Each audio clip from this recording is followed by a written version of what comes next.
It's good to speak with you today, Bob. Looking forward today to hearing your views on the merits from the warehouse investment in MHE versus IT. So my first question is, can you first provide a brief background of yourself? Yes, engineer by education. My degree is in mathematics engineering. First 10 years was in engineering, heavy engineering, production management, also managed chemical plants, furniture production, etc. Then I became a consultant with a company called AT Kearney, and at that time most of Kearney's work was in it was called logistics. So I became a logistics consultant, which then grew into supply chain. And then that was in the UK. I did a lot of work, consulting work in the UK and Europe. And then coming to the States, they wanted me to focus on warehousing. And so since coming to America in 1986, for the last 30 years, I focused on warehousing consulting. And in addition, for the last 5 or 6 years, I also do supply chain recruiting. So I got two hats. I'm an executive supply chain recruiter, which also includes supply chain IT, and I still do supply chain consulting, and mainly in warehousing, and I estimate I've been in about 700 warehouses in North America alone, but I still do work overseas as well. My first question is, what are the merits from in terms of warehouse investment in MHE versus IT? And can you define what is MHE and IT?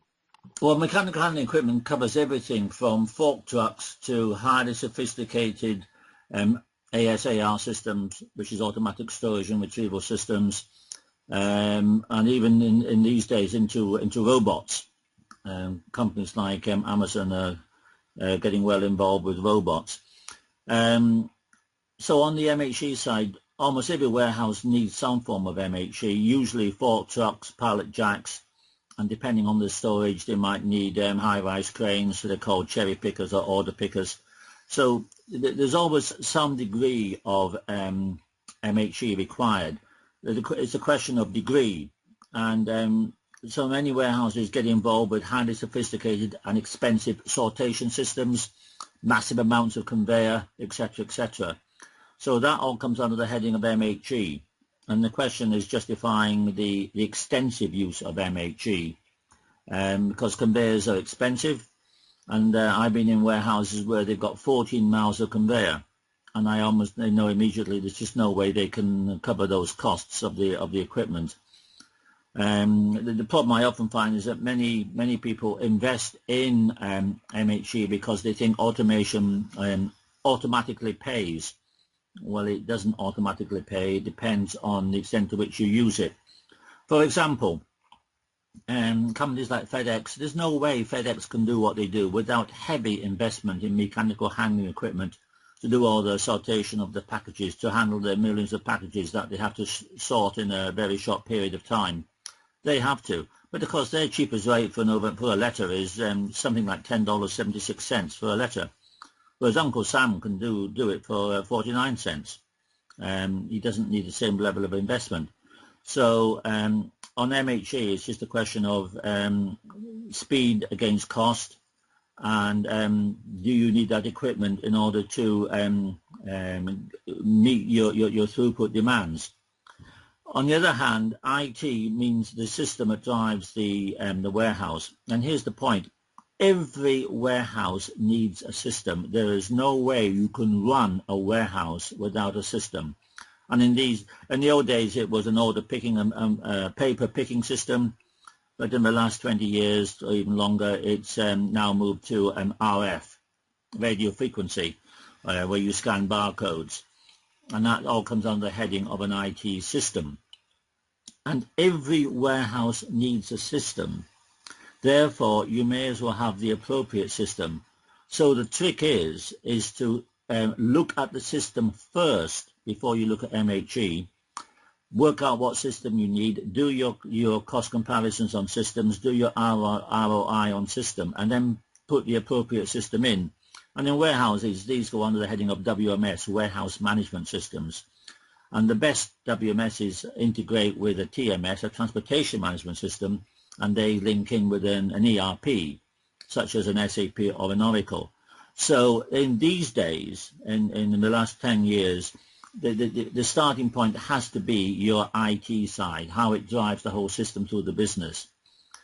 MHE is only then looked at to what extent can you get additional benefit from using that mechanical handling equipment, and that's when it becomes almost very, very difficult to justify the additional benefit from the MHE. Whereas the problem I often find going into warehouses is people have not gone through that logic. They haven't optimized their IT, and they're going straight to the MHE without looking at their IT first. And that was the problem about 15 years ago, before the IT really got as sophisticated as it is today. That wasn't a bad approach, looking at MHE first. But these days, you have to look at your IT first. I hope that answers your question. Yes, and can you explain some of the reasons why? Why what? In terms of, because we're talking about the merits of warehouse investment in MHE versus IT. Okay. Well, the simplistic way of looking at this, the only cost that has come down, that reduces, is the unit cost of handling data.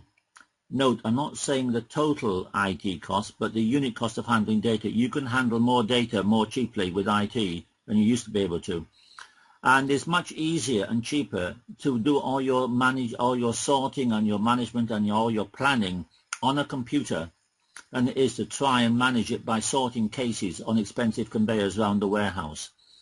So it's basically a cheaper way of pre-planning and organizing your warehouse to use the IT. And of course, IT is much quicker. And another benefit of going the IT route first is that the time frame that's open to the warehouse to get product out, from receiving an order to shipping it out, is constantly being cut back. E-commerce is driving the what I call the dwell time in a warehouse down. Before, it was okay to get an order in the morning and maybe have it shipped out in the afternoon or in the evening. A 24-hour turnaround 10 years ago was quite acceptable for a warehouse. But nowadays, retail warehouses, which are some of the most demanding, e-commerce warehouses, they're demanding something like 2-hour turnaround times. The order cutoff, we want it to be as late as possible in the day, say 3 o'clock, 4 o'clock, and you often find to get an overnight delivery, your outbound transportation wants to start leaving about 5 o'clock in the evening. So you often only have 2 hours to respond. And if you look at the dwell time from some of the MHE systems I've seen, well, I did one about 6 months ago, where the dwell time in the warehouse was 24 hours. It took them 24 hours to handle their product through their highly sophisticated mechanized equipment. Well, that these days is just not acceptable for an e-commerce business. They're going to have to change whether they like it or not. Do you have any final recommendations? Yes, the final recommendations is always start with senior management. Start with senior management who really do understand the business. One of the problems I often find is that senior management assume that warehousing is simple. I mean, what could be more simple? You bring it in, you receive it, you put it away, and you pick it and you ship it. What could be more simple than that? And then they wonder why the warehouse is not performing as cost effectively or as providing the level of service that they require. And that's because almost every order is different. It's not like manufacturing where you're doing the same task over and over again. Most jobs in the warehouse, every order is different, a different SKU on the order, a different quantity by SKU, etc., etc. So it's a totally different animal that has to be managed.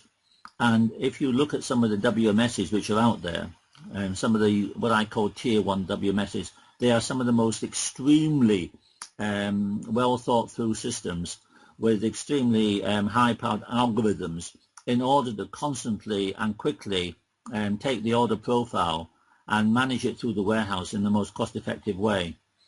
So you've got to start with senior management who really do understand what business they're in. They can translate that business into a supply chain philosophy, and that supply chain philosophy breaks down into a transportation and warehouse philosophy. The whole thing has got to be integral. In these day and age, your supply chains are totally integrated through to vendor and through to the end user. and that requires extremely difficult, extremely complex systems, and that requires a high level of senior management skill to understand that. So what often happens is that management don't quite understand what's going on, and they think the answer is to subcontract it out to third-party providers on the assumption that they know better than they know, they're the experts. But that is not always the case, and often they are putting out to a third party an expertise that they should maintain in-house to provide a better level of service compared with their competitors. So it starts with senior management who really understand the business, senior management who know how to use IT, and senior management who know how to translate that IT into the appropriate operations. It is only once you've done that, then you look at your operation and decide what additional benefit can you get from MHE. And often at that stage, you just cannot justify it. And thank you, Bob. Thanks, Bob, for sharing today. Okay, thank you very much indeed.